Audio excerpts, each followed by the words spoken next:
ನಮಸ್ಕಾರ ಕರ್ನಾಟಕ. ನಾನು ನಿಮ್ಮ ಋತ್ವಿಕ್ ವಿಜಿ ಮಾತಾಡ್ತಾ ಇದ್ದೀನಿ. ಇವತ್ತಿನ ವಿಷಯ ಬಂದು ನಿರುದ್ಯೋಗ ಸಮಸ್ಯೆ. ಸಾಮಾನ್ಯವಾಗಿ ಭಾರತಕ್ಕೆ ಸ್ವಾತಂತ್ರ್ಯ ಬಂದು 80 ವರ್ಷ ಆಗಿದೆ. ಅಲ್ಲಿಂದ ಇಲ್ಲಿವರೆಗೂ ಕಾಡ್ತಾ ಇರುವಂತ ಅತಿ ಹೆಚ್ಚು ಸಮಸ್ಯೆಗಳನ್ನ ಉಂಟು ಮಾಡ್ತಾ ಇರುವಂತ ಸಮಸ್ಯೆ ಅಂದ್ರೆ ನಿರುದ್ಯೋಗ ಸಮಸ್ಯೆ. ಸಾಮಾನ್ಯವಾಗಿ ಇದ್ರ ಬಗ್ಗೆ ಯಾವುದೇ ಗೌರ್ಮೆಂಟ್ ಗಳು ತಲೆ ಕೆಡಿಸ್ಕೊಳ್ಳಲ್ಲ.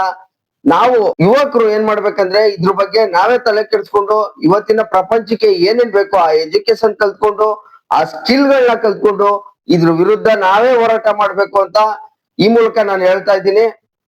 ಇನ್ಸ್ಟಾಗ್ರಾಮ್ ಅಲ್ಲಿ ಬಂದು ರಿತ್ವಿಕ್ ವಿಜಿ, ಯೂಟ್ಯೂಬ್ ಅಲ್ಲಿ ಬಂದು ಸವಿ ಟಿವಿ ಕನ್ನಡ. ಈಗಲೇ ಸಬ್ಸ್ಕ್ರೈಬ್ ಮಾಡ್ಕೊಳ್ಳಿ, ನಿಮ್ಮ ಸ್ನೇಹಿತರಿಗೆ ಶೇರ್ ಮಾಡಿ, ಲೈಕ್ ಮಾಡಿ. ಇನ್ನಷ್ಟು ವಿಡಿಯೋಗಳಿಗಾಗಿ ಮನರಂಜನೆಗಾಗಿ ಸಬ್ಸ್ಕ್ರೈಬ್ ಮಾಡ್ಕೊಳ್ಳಿ. ಅತಿ ಹೆಚ್ಚು ನಿರುದ್ಯೋಗದ ಸಮಸ್ಯೆ ಕಾಣಿಸ್ಕೊಳ್ಳೋದು ಸಿಟಿ ಪ್ರದೇಶಗಳಲ್ಲಿ, ನಗರದ ಪ್ರದೇಶಗಳಲ್ಲಿ. ಯಾಕೆಂದ್ರೆ ಎಲ್ಲಾ ಕಡೆ ಡಿಗ್ರಿ ಮುಗಿಸಿದ ಜನ ಇಮಿಡಿಯೇಟ್ ಆಗಿ ಟಾರ್ಗೆಟ್ ಮಾಡಿ ಹೋಗೋದೇ ಸಿಟಿಗೆ. ಸಾಮಾನ್ಯವಾಗಿ ಬೆಂಗಳೂರು ಅಂತ ನಗರ ಪ್ರದೇಶಗಳು ಬರೇ 38 ಸ್ಕ್ವೇರ್ ಕಿಲೋಮೀಟರ್ ಇದೆ. ಅಲ್ಲಿ 1,80,00,000 ಜನ ಬದುಕ್ತಾ ಇರ್ತಾರೆ. ಅವ್ರಿಗೆಲ್ಲ ಜೀವನ ಕಟ್ಕೊಳಕ್ ಇರೋ ಒಂದೇ ಒಂದು ಪ್ಲೇಸು ನಗರ ಪ್ರದೇಶ. ಈ ಬೆಂಗಳೂರು ಅಂತ ನಗರ ಪ್ರದೇಶಗಳಲ್ಲಿ ಅನ್ಎಂಪ್ಲಾಯ್ಮೆಂಟ್ ಗಳು ಜಾಸ್ತಿ ಇರುತ್ತೆ. ಯಾಕೆಂದ್ರೆ ಅತಿ ಹೆಚ್ಚು ಡಿಗ್ರಿ ಹೋಲ್ಡರ್ಸ್ ಇರ್ತಾರೆ. ಪ್ರತಿ ವರ್ಷನೂ ಮಿನಿಮಮ್ ಅಂದ್ರೂ ಸಿಟಿ ಪ್ರದೇಶಕ್ಕೆ 3,4 ಲಕ್ಷ ಜನ ಬರ್ತಾರೆ. ಅವರೆಲ್ಲರೂ ಡಿಗ್ರಿ ಮುಗಿಸ್ಕೊಂಡೇ ಬಂದಿರ್ತಾರೆ. ಹಾಗಾಗಿ ಪ್ರತಿ ವರ್ಷ ಅಷ್ಟು ಎಂಪ್ಲಾಯ್ಮೆಂಟ್ ಗಳು ಅಲ್ಲಿ ಸಿಗಲ್ಲ. ಕಾರಣ ಏನಂದ್ರೆ ಈಗ ಆಲ್ರೆಡಿ ಇರೋ 1.5 ಕೋಟಿ ಜನನು ಅಲ್ಲೇ ಜೀವನ ಮಾಡ್ತಾ ಇರ್ತಾರೆ. ಜೊತೆಗೆ ಪ್ರತಿ 3,4 ಲಕ್ಷ ಜನ ಸಿಟಿ ಪ್ರದೇಶಕ್ಕೆ ಬರ್ತಾ ಇರ್ತಾರೆ. ಹಾಗಾಗಿ ಅಲ್ಲಿ ಸರ್ವೈವರ್ಸ್ ತುಂಬಾ ಕಷ್ಟ ಇರುತ್ತೆ. ಅಲ್ಲಿ ಕಾಸ್ಟ್ ಆಫ್ ಲಿವಿಂಗ್ ಜಾಸ್ತಿ ಇರುತ್ತೆ, ಬಾಡಿಗೆ ಜಾಸ್ತಿ ಇರುತ್ತೆ, ಫುಡ್, ಟ್ರಾನ್ಸ್ಪೋರ್ಟ್ ಪ್ರತಿಯೊಂದ್ರು. ನೀವೇನಾರ ಮೆಟ್ರೋಗೆ ಹತ್ಬಿಟ್ರೆ ಒಂದು ಸ್ಟೇಜ್ಗೆ 20 ರೂಪಾಯಿ ಇದೆ ಚಾರ್ಜಸ್. ಬಸ್ ಚಾರ್ಜ್ ಕೂಡ ಜಾಸ್ತಿ ಇರುತ್ತೆ. ಟ್ರಾವೆಲಿಂಗ್ ಎಕ್ಸ್ಪೆನ್ಸಸ್ ಜಾಸ್ತಿ ಇರುತ್ತೆ. ಹಂಗಾಗಿ ತುಂಬಾ ಕಷ್ಟ ಸಿಟಿ ಪ್ಲೇಸ್ ಗಳಲ್ಲಿ ಬದುಕೋದು. ಸಾಮಾನ್ಯವಾಗಿ ಕಾರ್ಪೊರೇಟ್ ಕಂಪ್ನಿಗಳಲ್ಲಿ ಬದುಕ್ಬೇಕಂದ್ರೆ ಒಂದು ಪ್ರೆಷರ್ ತಡ್ಕೋಬೇಕು, 2 ಬಕೆಟ್ ಹಿಡಿಬೇಕು, 3ನೇದೇನಂದ್ರೆ ಮ್ಯಾನೇಜರ್ ಜೊತೆ ಸುತ್ತಾಡ್ತಾ ಇರ್ಬೇಕು, ಕಂಪ್ನಿ ಕೆಲ್ಸದ ಜೊತೆಗೆ ಅವ್ರ ಮನೆ ಕೆಲ್ಸನೂ ಮಾಡ್ಕೊಡ್ಬೇಕು. 4ನೇದ್ ಬಂದು ಅತಿ ಹೆಚ್ಚು ವರ್ಕ್ ಮಾಡ್ಬೇಕು. 5ನೇದ್ ಬಂದು ಅತಿ ಹೆಚ್ಚು ಬಿಸ್ನೆಸ್ ತಂದು ಕೊಡ್ಬೇಕು. ಅಂತವ್ರು ಮಾತ್ರ ಅಲ್ಲಿ ಸರ್ವೈವ್ ಆಗಕ್ ಸಾಧ್ಯ, ಬೇರೆಯವ್ರನ್ನ ಉಳಿಸೋಕ್ ಬಿಡಲ್ಲ. ಕಂಪ್ನಿಗ್ ಲಾಭ ಇಲ್ಲ ಅಂದ್ರೆ, ಮ್ಯಾನೇಜರ್ಗಳಿಗೆ ನೀವು ಬಕೆಟ್ ಹಿಡ್ದಿಲ್ಲ ಅಂದ್ರೆ ಯಾವುದೇ ಕಾರಣಕ್ಕೂ ಪ್ರೈವೇಟ್ ಕಂಪ್ನಿಗಳಲ್ಲಿ ಬದುಕಕ್ಕಾಗಲ್ಲ. ಹಾಗಾಗಿ ನಿರುದ್ಯೋಗ ಉಂಟಾಗುತ್ತೆ. ಸಾಮಾನ್ಯವಾಗಿ ನಗರ ಪ್ರದೇಶಗಳಲ್ಲಿ ಆಟೋಮೇಷನ್ ಜಾಸ್ತಿ ಆಗಿದೆ. ಅತಿ ಹೆಚ್ಚು ಉದ್ಯೋಗ ಅಲ್ಲೇ ಕಿತ್ಕೊಳ್ಳೋದು. ರೀಸನ್ ಏನಂದ್ರೆ ಒಂದು 100 ಜನ ಮಾಡೋ ಕೆಲಸನ ಒಂದು ಮಿಷಿನ್ ಮಾಡ್ಬಿಡುತ್ತೆ. ಆಟೋಮೇಷನ್ ಸೆಟಪ್ ಮಾಡ್ತಾರೆ.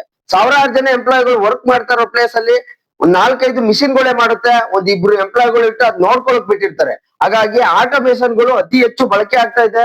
ಅಲ್ಲಿ ಕೆಲಸ ಮಾಡ್ತಾ ಇರುವಂತ ವ್ಯಕ್ತಿಗಳು ತಮ್ಮ ಕೆಲಸನ ದಿನೇ ಕಳ್ಕೊಳ್ತಾ ಹೋಗ್ತಾ ಇದ್ದಾರೆ. 7ನೇ ಬಂದು ಎ ಇಂದ ಏನಾಗಿದೆ ಅಂದ್ರೆ ಬಹಳಷ್ಟು ಸಾಫ್ಟ್ವೇರ್ ಕಂಪ್ನಿಗಳು, ಬಹಳಷ್ಟು ಕಂಪ್ನಿಗಳು ತಮ್ಮ ಕೆಲಸ ಎಂಪ್ಲಾಯ್ಗಳನ್ನ ಕಡಿಮೆ ಮಾಡ್ತಾ ಇದ್ದಾರೆ.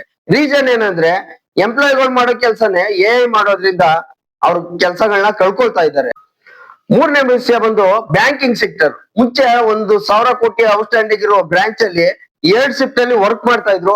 ಮಿನಿಮಮ್ 100 ಜನ ವರ್ಕ್ ಮಾಡ್ತಾ ಇದ್ರು. ಇವತ್ ಏನಾಗಿದೆ ಅಂದ್ರೆ ಯಾವುದೇ ಬ್ರಾಂಚ್ 5ರಿಂದ 10,000 ಕೋಟಿ ಔಟ್ಸ್ಟ್ಯಾಂಡಿಂಗ್ ಇದ್ರು ಕೂಡ ಅದನ್ನ ಸಪರೇಟ್ ಮಾಡಿದ್ದಾರೆ, ವೆಲ್ತ್ ಮ್ಯಾನೇಜ್ಮೆಂಟ್ ಅಂತ ಮಾಡಿದ್ದಾರೆ. ಅಲ್ಲಿ 4-5 ಜನ ಎಂಪ್ಲಾಯ್ ಇರ್ತಾರೆ.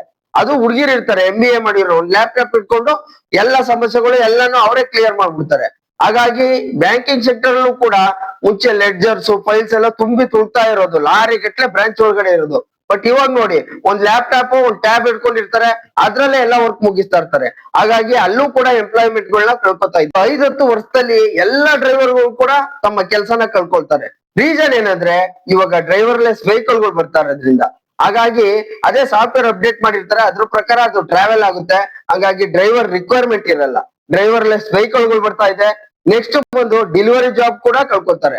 ಏನಂದ್ರೆ ಡೆಲಿವರಿ ಡ್ರೋನ್ಗಳು ಈಗ ಆಲ್ರೆಡಿ US ಅಂತ ಪ್ರದೇಶಗಳಲ್ಲಿ, ದೊಡ್ಡ ದೇಶದಲ್ಲಿ ಆಲ್ರೆಡಿ ಡೆಲಿವರಿ ಡ್ರೋನ್ಗಳು ಬಂದಿರೋದ್ರಿಂದ ಆ ಡೆಲಿವರಿ ಎಂಪ್ಲಾಯ್ಗಳು ಕೂಡ ತಮ್ಮ ಕೆಲಸನ ಕಳ್ಕೊಳ್ಳೋ ಸಾಧ್ಯತೆಗಳಿದೆ. ಇನ್ನು ಕನ್ಸ್ಟ್ರಕ್ಷನ್ ಫೀಲ್ಡ್ ಪ್ಲಸ್ ಮನೆ ಕಟ್ಟೋರು, ಈ ತರ ವ್ಯಕ್ತಿಗಳು ಕೂಡ ತಮ್ಮ ಕೆಲಸಗಳನ್ನ ಕಳ್ಕೊಳ್ಳೋ ಸಾಧ್ಯತೆಗಳು ಜಾಸ್ತಿ ಇದೆ. ಯಾಕೆಂದ್ರೆ ಪ್ರೀ ಫ್ಯಾಬ್ರಿಕೇಟೆಡ್ ಮನೆಗಳು ಬರ್ತಾ ಇದೆ.